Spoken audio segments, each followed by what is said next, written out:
Some people are glad to see us. Don't let it get to your head, Heinrich. When the Tibetans clap hands, it means they are driving out evil forces.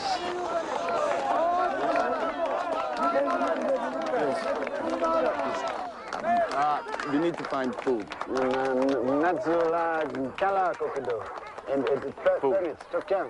No. Talk to Captain.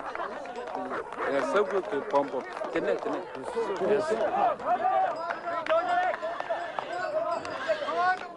It is a prophecy, it says here, in the final testament of great 13th Dalai Lama, it may happen that in Tibet, religions and government will be attacked by outside forces, unless we can guard our own country. Monks and their monastery will be destroyed.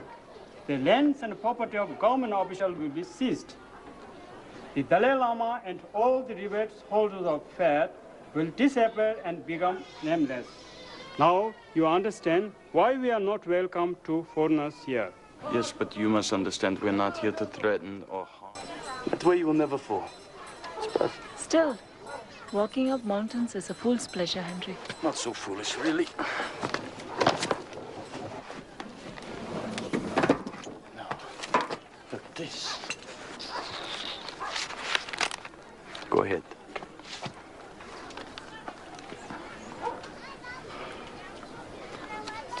That's after I climbed the Eigernorth face.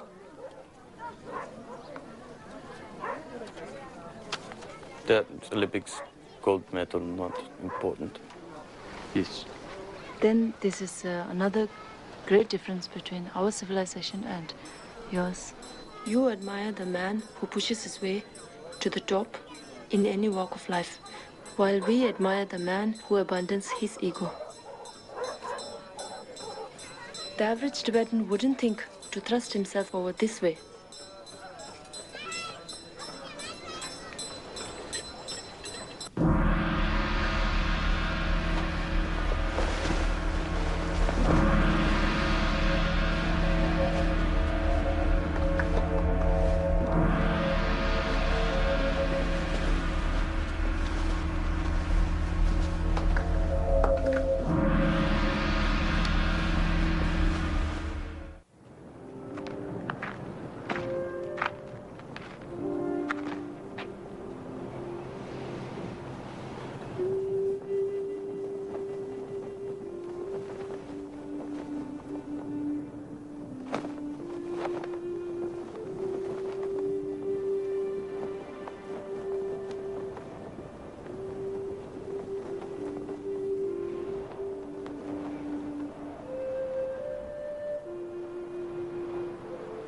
May all travelers find happiness wherever they go.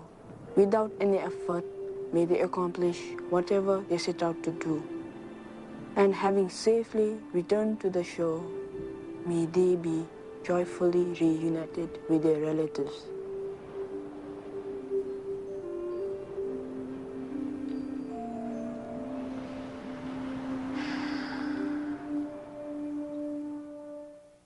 Olá, pessoal! Hoje nós vamos falar sobre as perspectivas da educação no Brasil. Nessa nossa última aula, nosso final de caminhada, nós vamos relembrar alguns aspectos que foram discutidos aqui, começando pela questão de cultura e a diversidade cultural. Então vocês viram trechos de um filme, 7 anos no Tibete, que trabalha muito bem, mostra muito bem o quanto pode haver de choque entre culturas diferentes, o quanto pode haver de estranhamento para com o outro. Então, é uma forma muito bonita de mostrar que as pessoas, a partir do momento que elas se permitam trocar experiências, elas podem crescer, podem se enriquecer como seres humanos. Então, nesse sentido, nós vamos recuperar aquela ideia que vem nos acompanhando ao longo de todo o curso, de que não existe uma só cultura e uma só sociedade. São diferentes e várias culturas para diferentes e várias sociedades. Todas elas com o seu respectivo valor e com a sua contribuição a dar.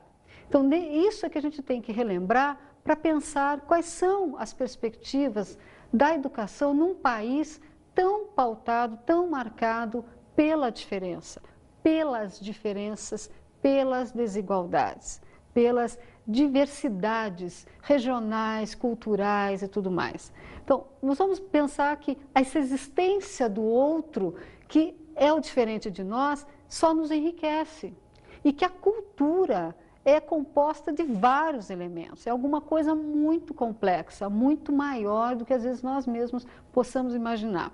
Os elementos que compõem a cultura de um povo podem ser os mais variados, mas os principais são a linguagem, os valores dessas pessoas que elas vão acumulando e ratificando ao longo do tempo, as normas que costumam seguir para garantir a coesão social, as crenças e as conquistas em termos tecnológicos. Então, são alguns dos elementos que a gente trabalhou ao longo de todo o curso, cada um com a sua importância, dentro não só da harmonia social, mas também da mudança, porque alguns desses elementos é que podem ser mudados na hora que a gente implementa uma mudança social. Então, a cultura ela é entendida e deve ser entendida sempre à luz dos próprios valores gestados dentro daquele grupo social e não de parâmetros de fora. Então, não cabe a mim nem a ninguém analisar uma cultura diferente da minha a partir dos meus valores. Isso faz o quê? A gente cair no etnocentrismo, a extrema valorização das nossas culturas, das nossas normas, das nossas regras, dos nossos valores. Eles não servem para avaliar alguma coisa que é diferente de nós. Então, cada cultura tem elementos característicos importantes que a valorizam e que a diferenciam das demais. Então, utilizar valores ou esquemas pré-concebidos, esquemas prévios, elaborados antecipadamente, gera o quê? Preconceitos. Então, já alguma coisa que pode não corresponder à realidade e que, num último momento, vai gerar os preconceitos. E é isso que nós tentamos mostrar ao longo de todo o nosso curso, que uma das funções mais importantes do professor e dentro do processo educativo é tentar desmistificar, tentar acabar, combater os preconceitos. Então, considerar a diversidade cultural, fazer com que o nosso aluno entenda que a diversidade cultural enriquece a convivência e não serve para julgar nem analisar o diferente de nós. Então, reconhecer, compreender, respeitar, preservar a diversidade não significa aceitar a desigualdade. Então, aqui é que a gente tem o eixo praticamente do nosso curso, que para a gente trabalhar educação, nós precisamos trabalhar o ser humano, a formação global desse ser humano, e que passa por isso, então, a questão de perceber, aceitar, valorizar o diferente, a diversidade cultural. Então, vamos ver um clipe onde nós vamos perceber um pouco o quanto de diferentes podem existir num grupo social, às vezes num mesmo grupo. Vamos lá.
Esses vários diferentes que vocês viram ali compõem o nosso dia a dia, fazem parte da nossa sociedade o tempo todo e nós temos que mostrar aos nossos alunos que isso é natural, que isso existe, porque as culturas, os seres humanos são diferentes, sim, e todos têm o seu valor. Então, lembrar que minorias, como a gente entende minorias, não é uma minoria demográfica, como nós já vimos também, dando exemplo dos negros, que são majoritários e são considerados minorias. São considerados minoria por quê? Porque não exercem plenamente a sua cidadania. Eles não têm o direito, eles e outros grupos sociais, não têm o direito de exercer a sua cidadania de forma completa. Vivem no dia a dia com a discriminação, convivem com a discriminação, com o preconceito, com a não aceitação. Nós fomos às ruas perguntar para as pessoas como elas se veem, como elas veem o diferente delas e como acham que se pode combater o preconceito. Vamos ver o que algumas pessoas disseram. Eu tenho uma filha especial também, ela também é bem discriminada. Eu, por exemplo, no ônibus, eu entro no ônibus com ela, quando eu sento, né, ou ela senta, a pessoa levanta e sai. Fica aquele espaço assim. Com certeza absoluta. Primeiro lugar, porque a gente é deficiente, a gente não consegue emprego no mercado de trabalho. Não, nunca. Nunca nem presenciei. Ah, pra mim tudo é igual, não tô nem aí. O povo tinha que ser mais humano um com o outro, ter mais carinho, mais amizade, porque nós somos todos iguais aqui na Terra. Educação tem que se investir mais hoje, para que mais tarde não haja discriminação, que todo mundo tenha igualdade no mercado de trabalho, né? Ou seja o branco, ou seja o negro, ou o amarelo, entendeu? O povo tem que se conscientizar, né? Eu acho que a sociedade deveria estudar mais, um pouco falta...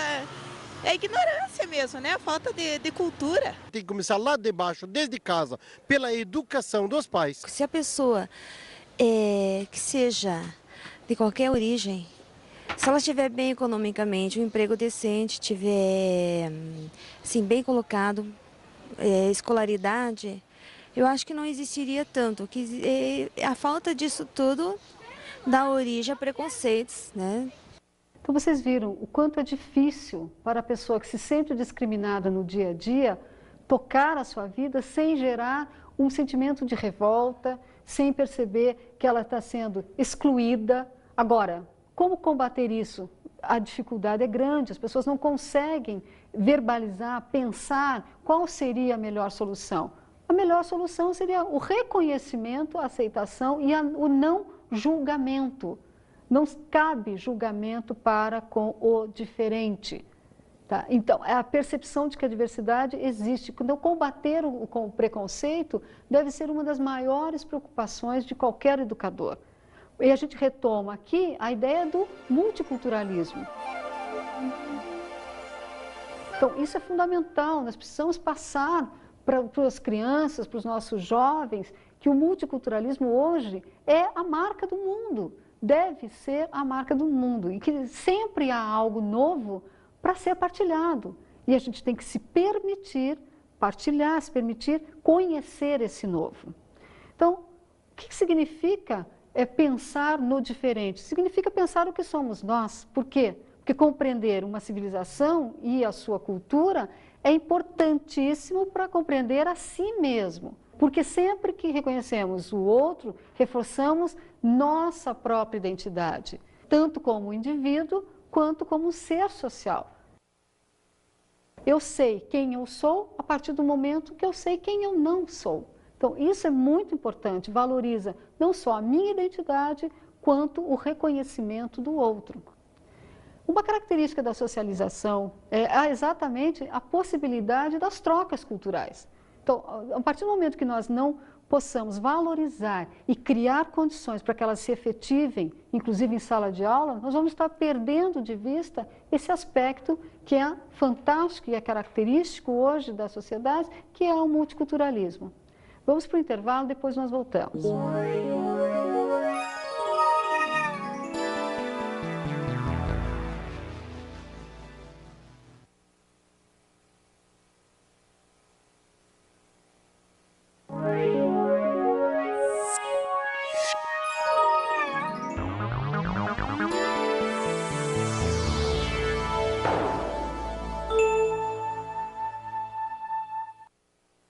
É interessante nós observarmos que, atualmente, o que a gente percebe é uma discussão muito grande, muitos discursos, em torno da questão da diversidade cultural.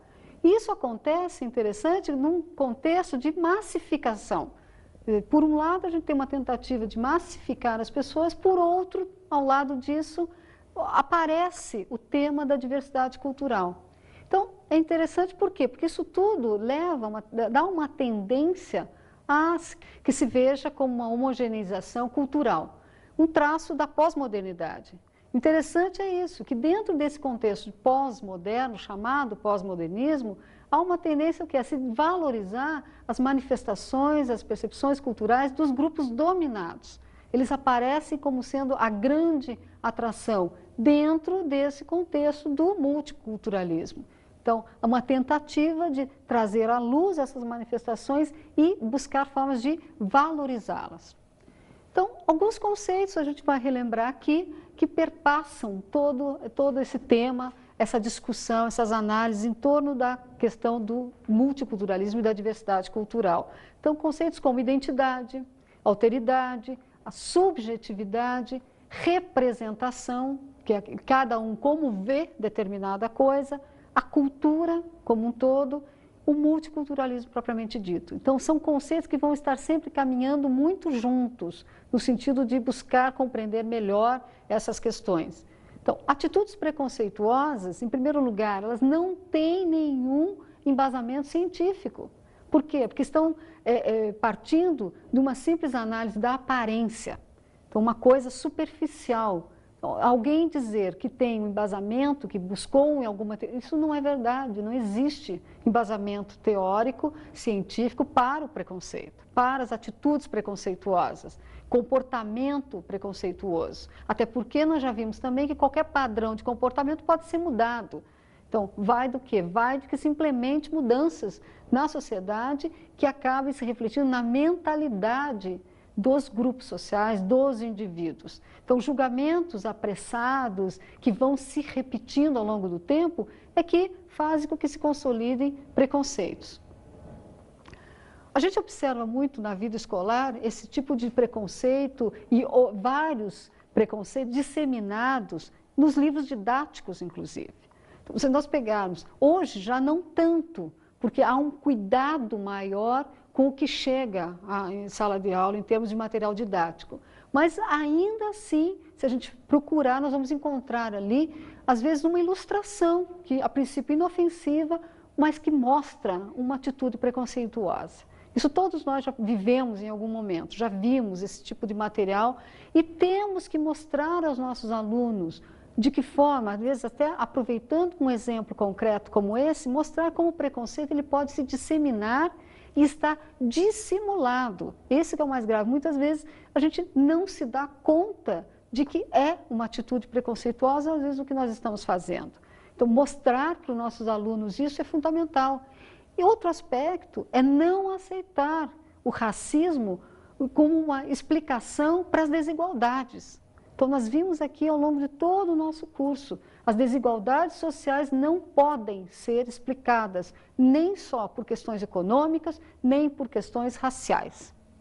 Então, as desigualdades elas aparecem também na educação, especialmente num país como o nosso, e devem ser entendidas considerando também as relações de poder que se concretizam na sociedade, que estão presentes na sociedade.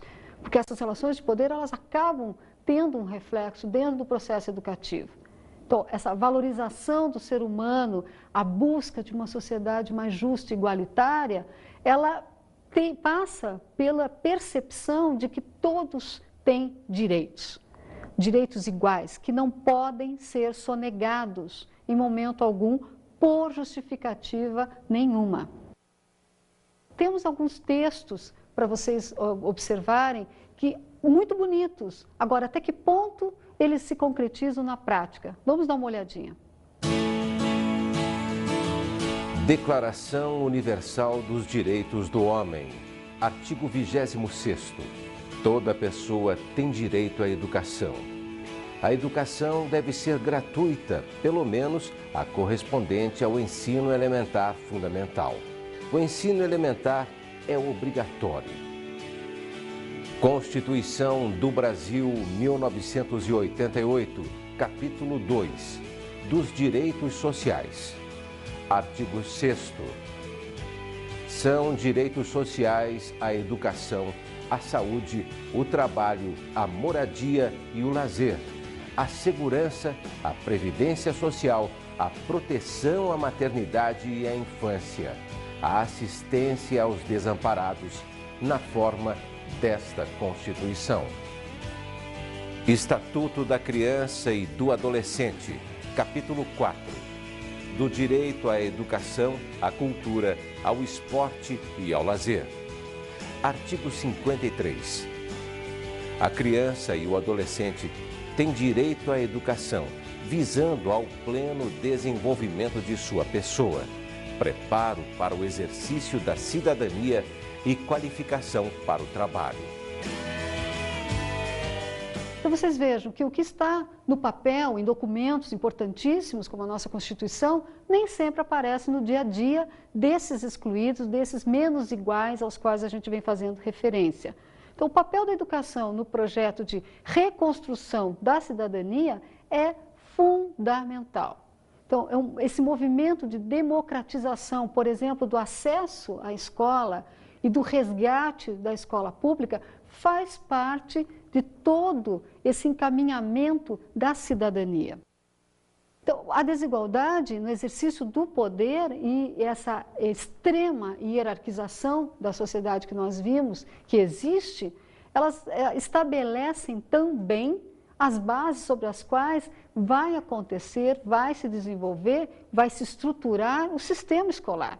E é aqui que mora o perigo, é aqui que fica complicado para nós profissionais docentes, porque nós temos que ter claro que essa situação é real e nós temos que dar um jeito de mudar isso, de tentar mostrar para os nossos alunos que esse exercício de poder existe e que muitas vezes gera exclusão e desigualdade.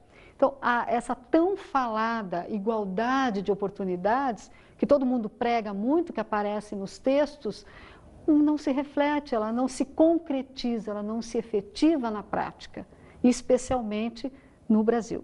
Por quê? Porque passa a ideia de que saber é poder. Então, não é o saber, pelo crescimento pessoal, mas o saber para poder melhor exercer o poder. Então, mantendo muitas vezes essas condições de excluídos de alguns indivíduos. Isso se verifica nas sociedades estratificadas e desiguais, né, como a brasileira, mas também não só no Brasil. Então, a educação, nesse sentido, ela precisa ser vista como um direito da população e de toda a população. Mas também, como também já vimos, relembrando aqui o papel do Estado, como um dever do Estado. O Estado não pode se omitir dessa sua tarefa. Então, em ambos os casos, o que a gente observa? Que há aí uma questão de poder. Então, isso não prescinde, não passa fora da educação. Por quê? Porque a educação faz parte, ela está inserida dentro do contexto social. Então, uma vez que nem todos estão usufruindo desses seus direitos básicos, o Estado está deixando de cumprir, deixando de fazer o seu papel. Então, cabe à sociedade o quê? Em primeiro lugar, cobrar. Cobrar isso, cobrar do Estado que efetive as suas políticas, que propiciem a democratização do ensino, a democratização do acesso à escola. Então, o poder público ele já se omitiu por tempo demais, não pode mais continuar assim. Então, precisamos o quê? Mudar e buscar de volta esse resgate, trazer de volta a discussão e chamar o Estado à sua responsabilidade. Mas isso é a sociedade que tem que fazer, organizada. Então, para quê? Para que lá na frente nós possamos falar em cidadania plena para todos.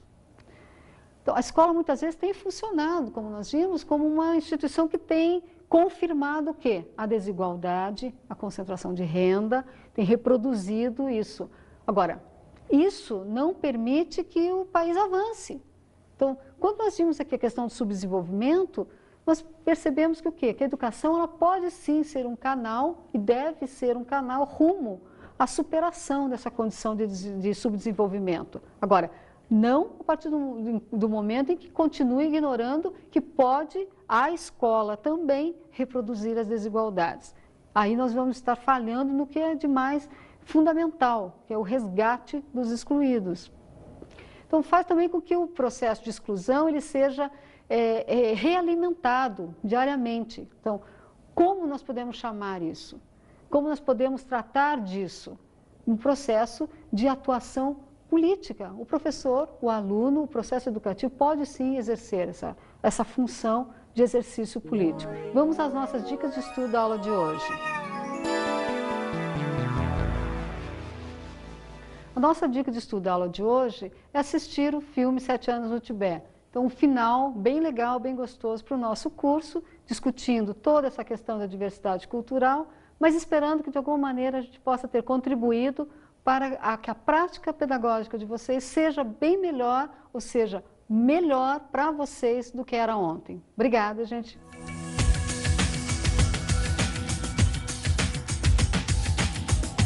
O tema da aula de hoje foi as perspectivas da educação no Brasil. Então, nós vimos que a educação no Brasil tem um papel fundamental, sobretudo na tentativa de combater preconceitos e a exclusão social. Aprendemos o que é o multiculturalismo. O multiculturalismo aparece, então, como grande tema para encaminhar a busca de soluções para esses problemas e, sobretudo, buscar resgatar o papel fundamental da educação de formação do cidadão consciente numa sociedade mais justa e igualitária. Bons estudos!